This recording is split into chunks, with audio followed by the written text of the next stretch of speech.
আসসালামু আলাইকুম ভিউয়ার্স, দেখতে পাচ্ছেন FR2000 মাদারবোর্ড। তো এই মাদারবোর্ডের সমস্যা, তো আমরা এটা আজকে মডারাইজেশন করব। এটা ফালাই দিয়ে আমরা আর্কের 200S এটা দিয়ে মডারাইজেশন করে লিফটটা চালু করব। দেখতে পাচ্ছেন এখন কাজ চলছে। আশা করি আপনাদের ভিডিওটির সঙ্গে থাকবেন, পুরো ভিডিওটি আপনারা দেখবেন কিভাবে আমরা মডারাইজেশন করি। আপনাদের এক এক করে সব দেখাবো ইনশাল্লাহ।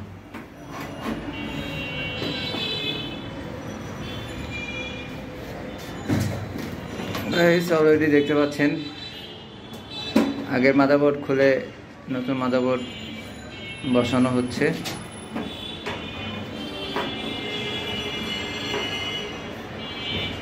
এবং আমাদের কাজ একদম নিখুঁত, 100% সেফটি ওকে করে আমরা ল্যান্ডিং ডোর কন্ট্রোল সহ ওকে করে আমরা কাজ করি।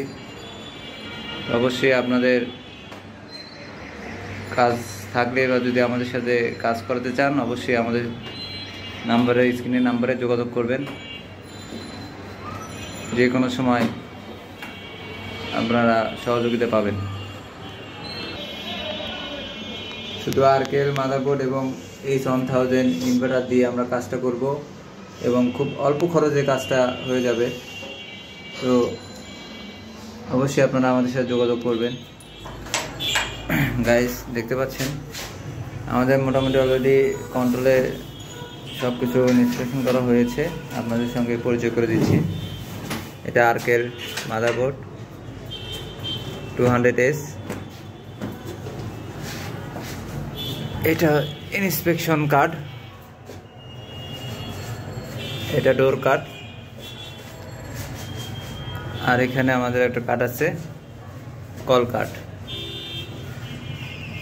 আর এখানে ম্যাগনেটিক কন্ডাক্টর আমরা 3টে ইউজ করব, একটা ব্রেকের জন্য, একটা রান কন্ট্যাক্টের জন্য, আর একটা কমন কন্ট্যাক্টের জন্য। তো আজকে এই পর্যন্তই আমরা কাজ করব ইনশাল্লাহ। পরবর্তীতে আপনাদের আরও পার্ট বাই পার্ট কীভাবে এই যে মাদারবোর্ডে ওয়ারিংগুলো করতে হয় এবং door card, inspection card, call card কীভাবে ওয়ারিং করতে হয় সব কিছু ইনশাল্লাহ আপনাদের মাঝে শেয়ার করব। অবশ্যই আপনারা ভিডিওটির সঙ্গে থাকুন।